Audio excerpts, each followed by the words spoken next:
श्रीगुरुभ्यो नमः हरि ओम यतो जन्माद्यस्य श्रुतिसुनयमानैकविषयात् तन्त्रस्तन्त्रज्ञो गुरुरपि गुरोर्यश्च जगताम् विमूढा यत्तत्त्वं प्रकटमिह वेत्तुं सुमनसो मुकुन्दं ध्यायामा वहदत्मकं तं स्वमहसा सर्वविघ्नः प्रशमनं सर्वसिद्धिकरं परं सर्वजीवप्रणेतारम् वन्दे विजयदं हरिं करोतु मम कल्याणं हरिर्हयमुखाविदः कृष्णमध्वनामानि स्मरतु निरन्तरं वाणिते करवण्यम्बचरणोरति सर्वदा मन्वाक्यतरणीयात् श्रीमदाचार्यभावगान् समाश्रये गुरुं भक्त्या महाविश्वासपूर्वकं निक्षिपे सर्वभारांश्च गुरो ಶ್ರೀಪಾದಪಂಕಜೇ ಮಂಗಳಾಷ್ಟಕದಲ್ಲಿ ರಾಜರಾಜೇಶ್ವರ ತೀರ್ಥರು ಬಹಳ ಸುಂದರವಾಗಿ ನಿತ್ಯ ಬೆಳಗ್ಗೆ ಪ್ರಾತಃ ಕಾಲದಲ್ಲಿ ಮಾಡಬೇಕಾಗಿರುವಂತಹ ಸ್ಮರಣೆ, ಭಗವಂತನ ಅಧಿಷ್ಠಾನವಾಗಿರುವಂತಹ ನದಿಗಳು, ಪರ್ವತಗಳು, ಋಷಿಮುನಿಗಳು, ರಾಜಶ್ರೇಷ್ಠರು ಇವರೆಲ್ಲರ ಬಗ್ಗೆ ಬಹಳ ಸುಂದರವಾಗಿ ನಮಗೆ ತಿಳಿಸಿಕೊಟ್ಟಿದ್ದಾರೆ. ಇಂತಹ ಎಲ್ಲರೂ ವಿಶೇಷವಾಗಿ ಮಂಗಲ ಉಂಟು ಮಾಡಲಿ, ನಿತ್ಯದಲ್ಲಿ ಮಾಡಲಿ, ಜೊತೆಗೆ ಮಂಗಲ ಕಾರ್ಯಗಳು ನಡೆದಂತಹ ಸಂದರ್ಭದಲ್ಲಿ ಅವರೆಲ್ಲರ ಆಶೀರ್ವಾದ ನಮ್ಮ ಮೇಲೆ ಇರಲಿ ಅನ್ನುವಂತಹ ಉತ್ಕಟವಾದ ಉದಾತ್ತವಾದ ಒಂದು ಭಾವನೆಯಿಂದ, ಆ ಭಕ್ತಿಯಿಂದ ಸ್ತೋತ್ರವನ್ನು ಮಾಡಿದ್ದಾರೆ. ಇವತ್ತು ಮುಂದಿನ ಶ್ಲೋಕ ಹೇಳ್ತಾರೆ. ಆದಿತ್ಯಾದಿ ನವಗ್ರಹ ಶುಭಕರ ಮೇಷಾದಯೋ ರಾಶಯೋ ನಕ್ಷತ್ರಾಣಿ ಸಯೋಗಕಾಶ್ಚಿತಯಸ್ತದ್ದೇವತಾಸ್ತದ್ಗಣಾಃ ಮಾಸಾಬ್ಧ ಋತವಸ್ತತೈವ ದಿವಸಾಃ ಸಂಧ್ಯಾಸ್ತಥಾ ರಾತ್ರಯಃ ಸರ್ವೇ ಸ್ಥಾವರ ಜಂಗಮಾಃ ಪ್ರತಿದಿನಂ ಕುರುವಂತು ನೋ ಮಂಗಲಂ. ಭಾರಿ ಪ್ರಖ್ಯಾತವಾಗಿರುವಂತಹ ಶ್ಲೋಕ. ಹಗಲು ಮತ್ತು ರಾತ್ರಿ ಇವುಗಳ ಸ್ಮರಣೆ ಏನಿದೆ ಅಲ್ಲ, ಅದು ನಮ್ಮ ಪಾಪವನ್ನು ಪರಿಹಾರ ಮಾಡ್ತಾ ಇದೆ. ಮಹಾಭಾರತದಲ್ಲಿ ಇದರ ಬಗ್ಗೆ ಬಹಳ ವಿಸ್ತಾರವಾಗಿ ಹೇಳ್ತಾರೆ. ನಿತ್ಯದಲ್ಲಿ ನಾವು ಗ್ರಹಗಳ ಚಿಂತನೆಯನ್ನ ಮಾಡಬೇಕು. ಗ್ರಹಗಳಿದ್ದಾವೆ, 9 ಗ್ರಹಗಳಿದ್ದಾವೆ. ಆದಿತ್ಯಾದಿ 9 ಗ್ರಹಗಳು, ಅದರ ಬಗ್ಗೆ ವರ್ಣನೆ ಮಾಡ್ತಾ ಇದೆ ಈ ಶ್ಲೋಕ. ನಮಗೆಲ್ಲರಿಗೂ ಗೊತ್ತು ನವಗ್ರಹಗಳು: ಸೂರ್ಯ, ಚಂದ್ರ, ಮಂಗಳ, ಬುಧ, ಗುರು, ಶುಕ್ರ, ಶನಿ, ರಾಹು ಮತ್ತು ಕೇತು.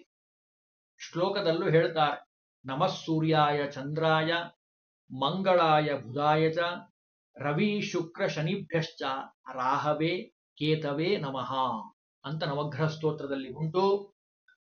ಈ ಸ್ತೋತ್ರದಲ್ಲಿ ಬರುವಂತಹ ಎಲ್ಲ ದೇವತೆಗಳು, ಅದರಲ್ಲಿ 7 ಗ್ರಹಗಳಿದ್ದಾವಲ್ಲ, ರಾಹು ಕೇತುವನ್ನ ಬಿಟ್ಟುಬಿಟ್ರೆ ವಿಶೇಷವಾಗಿ ದೇವತಾ ಸ್ಥಾನದಲ್ಲಿರುವಂಥವು. ಮತ್ತು ಈ ರಾಹು ಕೇತು ಇದ್ದಾರಲ್ಲ, ಮೂಲತಃ ಅವರು ಪಾಪಗ್ರಹಗಳೇ. ಆದರೆ ಯಾವಾಗ ಅವರು ಅಮೃತವನ್ನ ಸ್ವೀಕಾರ ಮಾಡಿದ್ರೋ ಅದರ ಬಲದಿಂದ ಭಗವಂತ ಅವರಿಗೆ ಒಂದು ಸ್ಥಾನವನ್ನ ಕಲ್ಪಿಸಿದ್ದಾನೆ. ಅಂದ್ರೆ ಇದನ್ನೆಲ್ಲ ಶ್ರೀಮದಾಚಾರ್ಯರು ಮಹಾಭಾರತ ತಾತ್ಪರ್ಯ ನಿರ್ಣಯದಲ್ಲಿ ಬಹಳ ಸುಂದರವಾಗಿ ತಿಳಿಸ್ತಾರೆ. ಭಾವಪ್ರಕಾಶಿಗೆ ವ್ಯಾಖ್ಯಾನವನ್ನ ನೋಡಿದಾಗ ನಮಗೆ ಗೊತ್ತಾಗತ್ತೆ. ನವಗ್ರಹ ಸ್ತೋತ್ರ ಬರೆದಿದ್ದಾರೆ ವಾದರಾಜ ಸ್ವಾಮಿಗಳು.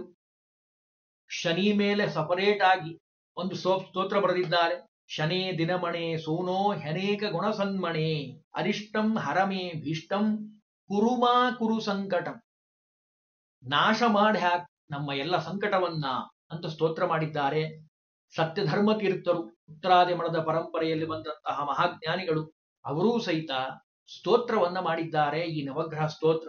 ಸೂರ್ಯ ಶೌರ್ಯ ಮಥೇಂದುರಿಂದ್ರ ಪದವೀಂ ಸನ್ಮಂಗಲಂ ಮಂಗಲಃ ಸದ್ಬುದ್ಧಿಂಚ ಬುಧೋ ಗುರುಶ್ಚ ಗುರುತಾಂ ಶುಕ್ರ ಶುಭಂ ಶಂ ಶನಿ. ಶಂ ಅಂದ್ರೆ ಸುಖ, ಅದನ್ನ ಕೊಡುವಂಥವನು ಶನಿ. ರಾಹುರ್ಬಾಹುಬಲಂ ಕರೋತು ವಿಜಯಂ ಕೇತು ಕುಲಸ್ಯೋನ್ನತಿಂ ನಿತ್ಯಂ ಭೂತಿಕರ ಭವಂತು ಭವತಾಂ ಸರ್ವೇ ಅನುಕೂಲ ಗ್ರಹಾಃ ಅಂತ ಹೇಳಿ ಸ್ತೋತ್ರ ಮಾಡಿದ್ದನ್ನು ನಾವು ಕಾಣ್ತೀವಿ.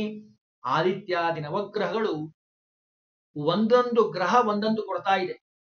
ಅದನ್ನು ಹೇಳ್ತಾರೆ ಇಲ್ಲಿ. ಸೂರ್ಯ ತತ್ವ ಪ್ರಕಾಶನ ಮಾಡ್ತಾನೆ, ಚಂದ್ರ ಆಹ್ಲಾದಕರ, ಮಂಗಳವನ್ನುಂಟು ಮಾಡ್ತಾನೆ, ಬುಧ ಜ್ಞಾನವನ್ನ ಕೊಡ್ತಾನೆ, ಗುರು ಗೌರವ ಕೊಡ್ತಾನೆ, ಶುಕ್ರ ಕವಿತ್ವವನ್ನ ಕೊಡ್ತಾನೆ, ಪಾಂಡಿತ್ಯ ಪ್ರಾಪ್ತಿಯಾಗತ್ತೆ, ಶನಿ ಆನಂದ ಪ್ರಾಪ್ತಿ ಸುಖ ಅಂತ ನಾನು ಹೇಳಿದ್ನಲ್ಲ, ಕೇತು ಜಯದ ಪತಾಕೆಯನ್ನ ಕೊಡುವಂಥವನು, ರಾಹು ರೋಗ ಪರಿಹಾರ ಮಾಡುವಂಥವನು. ಇವರೆಲ್ಲರ ಸ್ಮರಣೆಯನ್ನ ಮಾಡಬೇಕು. ಕಾರಣ ಈ ಎಲ್ಲ ದೇವತೆಗಳೇನಿದ್ದಾರಲ್ಲ ಇವರಲ್ಲಿ ಭಗವಂತನ ರೂಪಗಳಿದ್ದಾವೆ. 9 ರೂಪಗಳಿಂದ ಭಗವಂತ ಇದ್ದು ನವಗ್ರಹಗಳಲ್ಲಿ ಅನುಗ್ರಹ ಮಾಡ್ತಾನೆ. ಜ್ಞಾನಾನಂದಾತ್ಮಕೋ ವಿಷ್ಣು ಹಿಂಶುಮಾರ ವಪುಷ್ಯತ ಊರ್ಧ್ವಲೋಕೆ ಹಿ ಸಂವ್ಯಾಪ್ತ ಆದಿತ್ಯಾದ್ಯ ಸಮಾಶ್ರಿತಾ ಅಂತ ಹೇಳಿದ ಹಾಗೆ ಶಿಂಶುಮಾರ ರೂಪಿ ಭಗವಂತ ಇವರ ಮೇಲೆ ಕೂತು ಅನುಗ್ರಹ ಮಾಡುವಂಥವನು. ಅದಕ್ಕೆ ಒಂದು ಮಾತು ಹೇಳ್ತಾರೆ ಹರಿಕಥಾಮೃತ ಸಾರದಲ್ಲಿ, ಶನೇಶ್ಚರ ಯಾವಾಗ್ಲೂ ಭಯ ಎಲ್ರಿಗೂ. ಶನಿ ಕಾಟ ಇದರೇ ಆಚಾರ್ಯ ಅಂತಾರೆ, 7.5 ಅಂತಾರೆ, ಅಷ್ಟಮ ಶನಿ ಅಂತಾರೆ, ಪಂಚಮ ಶನಿ ಅಂತಾರೆ. ಅದಕ್ಕೆ ಹರಿಕಥಾಮೃತ ಸಾರದಲ್ಲಿ ಜಗನ್ನಾಥ ದಾಸರು ಹೇಳ್ತಾರೆ, ಹರಿಗುರುಗಳನ್ನ ಯಾರು ಅರ್ಚನೆ ಮಾಡುತ್ತಾರೋ, ಯಾರು ವಿಷ್ಣುವನನ್ನ ಆರಾಧನೆ ಮಾಡುತ್ತಾರೋ ಅವರಿಗೆ ಶನಿ ಏನು ಮಾಡೋದಿಲ್ಲ.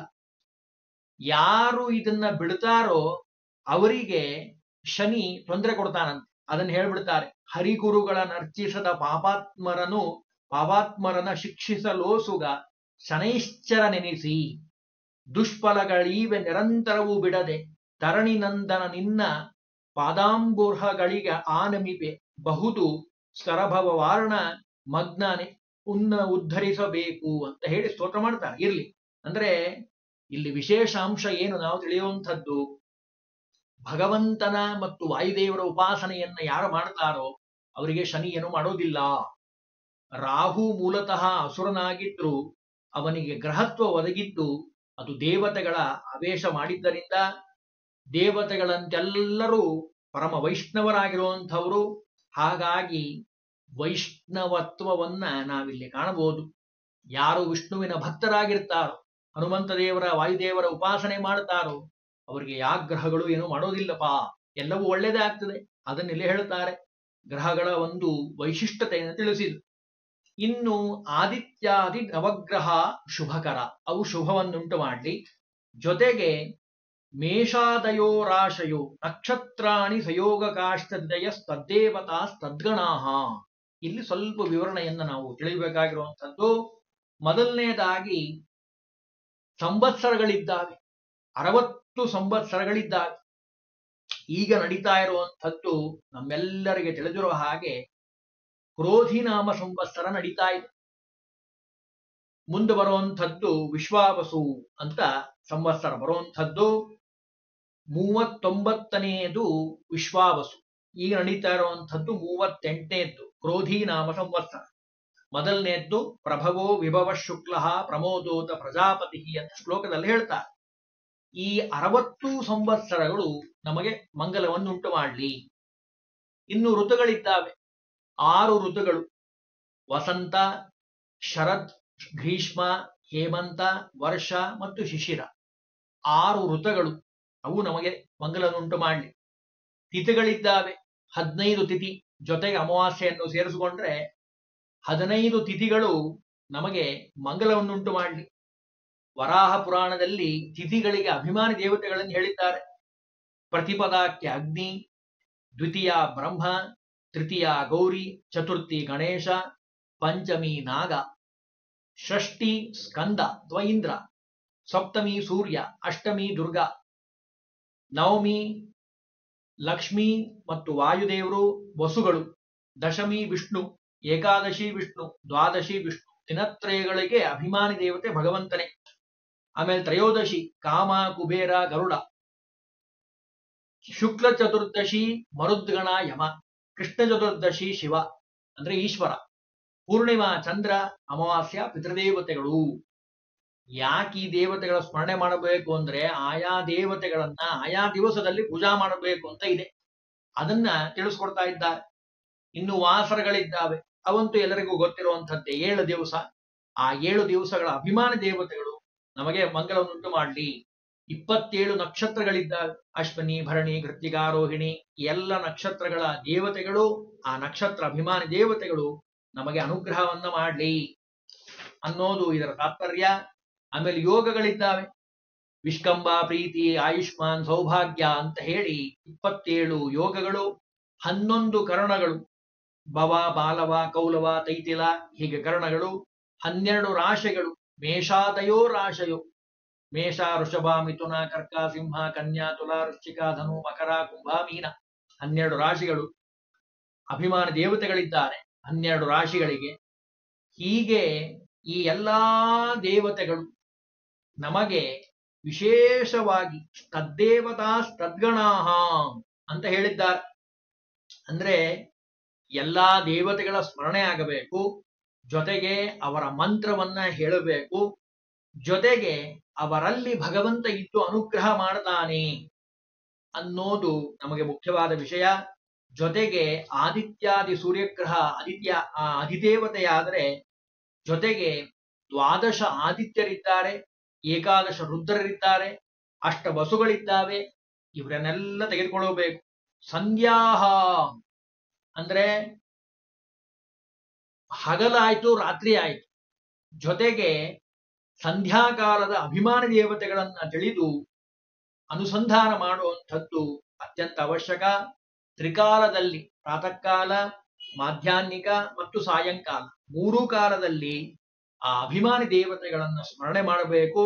ಇದರ ಜೊತೆಗೆ ಸಕಲ ಸ್ಥಾವರ ಜಂಗಮ ಪ್ರತಿದಿನಂ ಕುರುವಂತು ನೋ ಮಂಗಲಂ.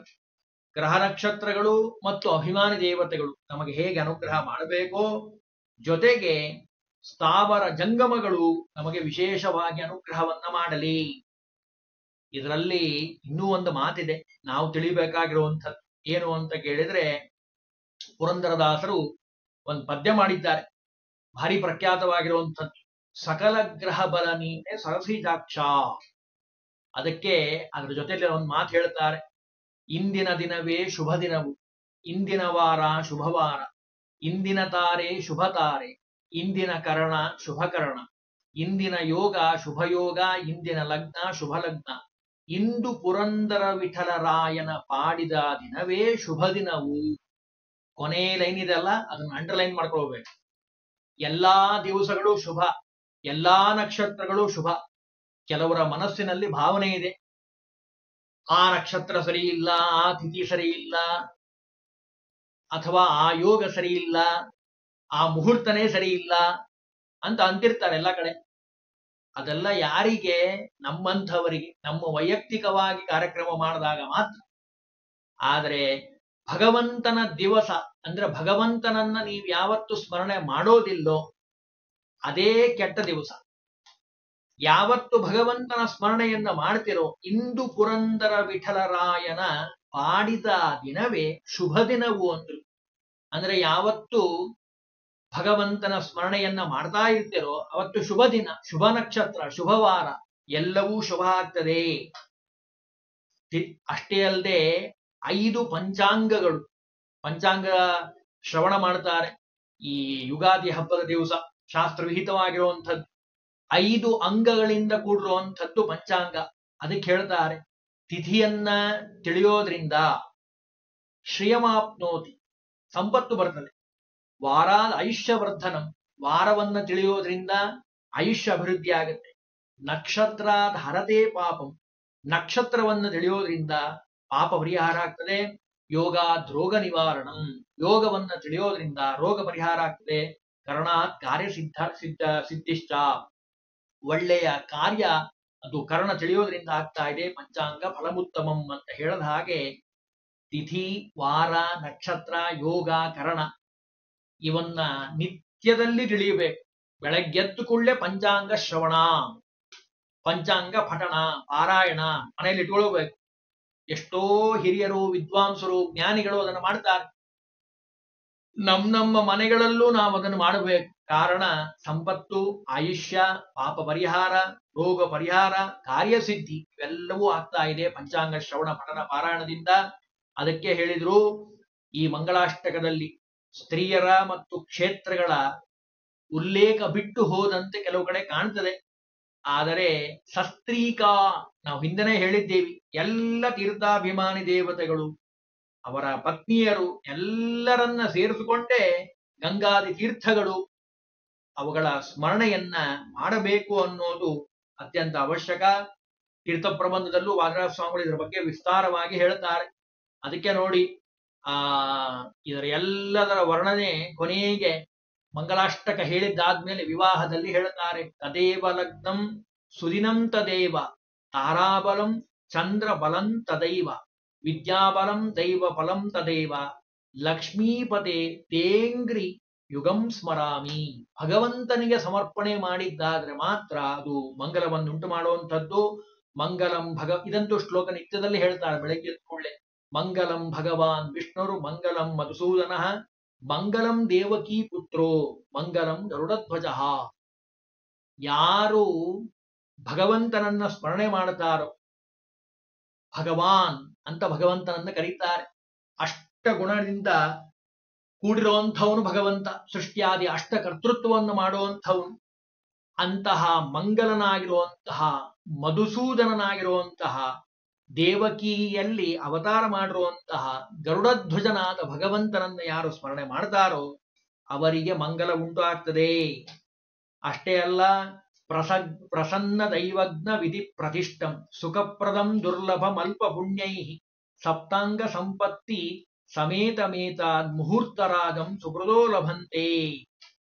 ಒಂದೇ ಮಾತಿನಲ್ಲಿ ಹೇಳೋದಾದ್ರೆ, ಭಗವದ್ಭಕ್ತರು, ವಿವೇಕಿಗಳು, ನಿಸ್ವಾರ್ಥಿಗಳು, ಲೋಕಹಿತವನ್ನ ಬಯಸುವಂತಹ ವಿಶಾಲ ಮನಸ್ಸಿನಂಥವರು ಅಂತ ಯಾರಿದ್ದಾರೋ ಆ ಸಾತ್ವಿಕರಿಗೆ ಎಲ್ಲವೂ ಒಳ್ಳೆಯದಾಗ್ತದೆ. ಯಾವತ್ತೂ ಕೆಟ್ಟದಾಗೋದಿಲ್ಲ. ಭಗವಂತನ ವೈಭವ ಅದು. ಯಾವತ್ತೂ ಯಾರಿಗೂ ಯಾವ ಸಂದರ್ಭದಲ್ಲೂ ಕೆಟ್ಟದನ್ನ ಮಾಡೋದಿಲ್ಲ. ಅದೇ ದೇವರ ವೈಭವ. ಏನಾದ್ರೂ ಆಗಿದೆ ಅಂದ್ರೆ ಅದು ನಮ್ಮ ಕರ್ಮದ ಫಲದಿಂದ ಆಗಿದೆ ಅಂತ ಯಾರು ತಿಳಿತಾನೋ ಅವನೇ ವಿವೇಕಿ, ಅವನೇ ಜ್ಞಾನಿ. ಅದನ್ನಿಲ್ಲಿ ತಿಳಿಸ್ತಾರೆ. ಅಂದ್ರೆ ಈ ಶ್ಲೋಕದಲ್ಲಿ ನಾವು ತಿಳಿಯುವಂಥದ್ದು ತಿಥಿ, ವಾರ, ನಕ್ಷತ್ರ, ಯೋಗ, ಕರಣ, ದಿನ ಮತ್ತು ಸಾಯಂಕಾಲ, ಮಧ್ಯಾಹ್ನದ ದೇವತೆಗಳು, ಮಾಸದ ದೇವತೆಗಳು, ಋತುದೇವತೆಗಳು, ದಿನದ ದೇವತೆಗಳು ಎಲ್ಲರೂ ನಮಗೆ ಮಂಗಲವನ್ನುಂಟು ಮಾಡಲಿ. ಅಭಿಮಾನಿ ದೇವತೆಗಳು ಸರ್ವೇಂದ್ರಿಯ ಪ್ರೇರಕೇಣ ಶ್ರೀಪ್ರಾಣ ಪತಿನೇರಿತ ಶ್ಲೋಕದಲ್ಲಿ ರಾಘವೇಂದ್ರ ಸ್ವಾಮಿಗಳು ಹೇಳಿದ್ದನ್ನು ನಾವು ಕಾಣ್ತೀವಲ್ಲ. ಹಾಗೆ ಸರ್ವ ಇಂದ್ರಿಯಗಳಲ್ಲಿ ಅಭಿಮಾನಿ ದೇವತೆಗಳಿದ್ದಾರೆ. ಮುಖ್ಯ ಪ್ರಾಣೇನ ವಿಷ್ಣುನಾ, ಅಲ್ಲಿ ಮುಖ್ಯ ಪ್ರಾಣದೇವರಿದ್ದಾರೆ, ಅಲ್ಲಿ ಭಗವಂತ ಇದ್ದಾನೆ. ಪ್ರೇರಿತೋ ಶೇಷ ತುಷ್ಟ್ಯರ್ಥಂ ಕರಿಷ್ಯೇಹಂ ಕರ್ಮಚಾಕಿಲಂ ಅಂತ ಹೇಳದ ಹಾಗೆ ಎಲ್ಲ ನಿಂತು ಭಗವಂತ, ಅಭಿಮಾನಿ ದೇವತೆಗಳು, ವಾಯುದೇವರು, ಭಗವಂತ ಅವರಿಂದ ಮಾಡಿಸ್ತಾನೆ ಅಂತ ನಿತ್ಯದಲ್ಲಿ ಬೆಳಗ್ಗೆ ಎದ್ದು ಕೂಡಲೇ ಸ್ಮರಣೆಯನ್ನ ಮಾಡಬೇಕು ಅನ್ನೋದು ಈ ಶ್ಲೋಕದ ತಾತ್ಪರ್ಯ.